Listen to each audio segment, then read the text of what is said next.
Hello guys, welcome back to the so in the previous videos we have talked about the first equation of motion as well as the second equation. तो उसी example को carry on करते हुए जो हमने पहले use की है where we said के we had a car with some initial velocity or after some acceleration phase it reaches a final velocity, and in the first equation of motion we actually derived the result where we related this final velocity to initial velocity as well as the acceleration time. This was the first equation of motion that we derived.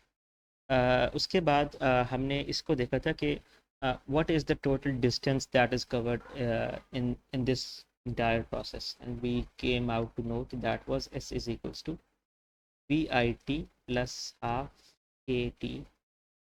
This was the second equation of motion. So now we are turning towards the last and third equation of motion. This equation of motion actually relates the distance to acceleration and the the final and the initial velocity without having the need of explicitly including time in our equation. Now you might remember कि last time जब हमने इसको start किया था second equation of motion को, so we said that displacement was actually equals to velocity multiplied by time. However, we said that since the velocity is changing due to the acceleration, so we take average velocity and use that to multiply with time. Now the average velocity was actually Vf plus Vi divided by 2. Then we have time. लेकिन as a set के third equation of motion में we are trying कि हमारे पास time dependence जो है वो explicit ख़त्म हो जाए. We only have quantities like acceleration, Vf, Vi, or distance itself. We do not need explicit time dependence in this case. So we have S is equals to this thing. लेकिन to remove the time dependence actually we can use the first equation of motion which says कि Vf equals to Vi plus At. Now I can isolate T by saying that T is actually equals to Vf minus Vi over A, और मैं इसको इस जगह पे substitute कर दूँगा.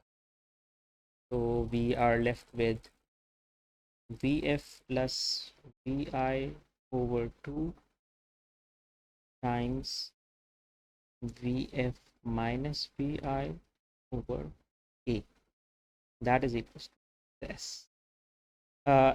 We can actually take the denominator here 2A to the other side, and it will be 2AS is equals to Vf plus Vi and Vf minus Vi. Notice this is a very well known mathematical formula which is कि हमारे पास a squared minus b squared is equals to a plus b and a minus b. तो exactly ये वही चीज़ है, a plus b and a minus b. हम इसको simplify कर लेते हैं इस तरह से कि this is 2as is equals to vf squared minus vi. So notice this is very similar to कि हम distance को displacement को calculate करना चाह रहे हैं, but in this case we do not have any explicit time dependence in this problem. This is the third equation of motion. Third equation. Anyways, the next step would be to derive this exact same result जैसे हमने पहले किया था using a graphical method as well. So let's see how we can derive this result graphically. Alright, so ये हमारे पास velocity time graph है, और हमने पिछली दोनों वीडियोस में जो फर्स्ट इक्वेशन ऑफ मोशन है और सेकंड इक्वेशन ऑफ मोशन है वी हैव एक्सप्लेन्ड दिस कि what does the velocity time graph mean, और इसको किस तरह से रिलेट किया जा सकता है उस एग्जांपल से जो हमने कार वाली एग्जांपल पीछे ली हुई थी. Anyways we won't go to the same expression over and over again, but we had talked about कि किस तरह से जो डिस्टेंस कवर्ड होता है it is just the area under this curve, right. हमने इसको पिछली दफ़ा जिक्र किया था इसका the distance, total distance covered is the total area under this shape. So to calculate the distance itself, हमने कहा था कि S is equals to the area of this whole shape OABE. Last time हमने इसको इस तरह से किया था कि we had split this area into two smaller shapes. One was the triangle, one was the rectangle.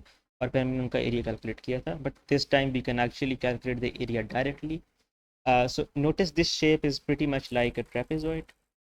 और उसका जो फॉर्मूला होता है, it is actually half of sum of the parallel sides. So by parallel sides I mean देखें this side and this side.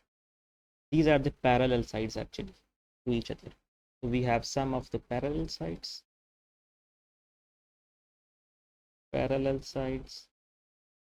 times this base actually. Call it. I'm calling it base in a sense क्योंकि इस shape में ये base एक बना हुआ है. Otherwise अगर आप trapezoid रखेंगे तो this is actually the height of that thing. So you could call it height, but in this orientation जिसमें हम उसको बात करें, you can call it a base as well. So we have the sum of parallel sides and then we multiply it with the base. So what are the parallel sides actually? हमने इसको पहले भी discuss कर चुके हैं. The OA side is simply the initial velocity, right? क्योंकि यहाँ से start होता था, this was the point we start from, so that was the initial velocity. So we have VI. The other side actually is BD, the parallel side. This whole thing is BD, and we know that this whole thing is actually the final speed attained by the car. So this was VF. We have half VI plus VF, and we multiply it with the base, which we know it is the time. क्योंकि on the horizontal axis, the A to C thing is actually the time total taken by the whole journey. So this is multiplied by time.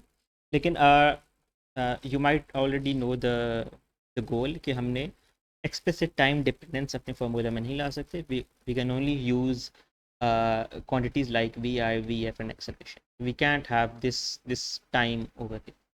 So we already know कि हमारे पास जो time है इसको हम represent कर सकते हैं using the first equation of motion as VF minus VI over A. So we'll simply substitute it over here. Equals to half VI plus VF times VF minus VI divided by A. And this is exactly the same as जैसे हमने पिछले उस part में इसको derive किया था कि this formula is actually VF squared minus VI squared, और आप डिनोमिनेटर में जो 2A है इसको दूसरी तरफ ले जाएंगे, तो this is 2AS is equals to VF squared minus VI squared. So this way we can actually look at the third equation of motion using the graphical method again. इस केस में हमने सिर्फ इस ट्रेपेजॉइड को consider किया है और उसका हमने जो उसका एरिया उसको कैलकुलेट करते हुए we have found out the third equation of motion. Again जिस तरह से हमने लास्ट टाइम बात की थी कि हम मोशन अंडर ग्रेविटी को भी इसके साथ ही देख सकते हैं. तो लास्ट टाइम मैंने इसको डिस्कस किया था कि we just need to simply replace the acceleration with the acceleration due to gravity. So we can simply substitute it over here. We have 2GS is equals to VF squared minus I. So this is the equation of motion under the influence of gravitational acceleration, and this is the simple. This is it from the equation of motions. Let's see. The next topics would be will be solving some examples, and then we'll be moving on to projectile motion. Thank you so much.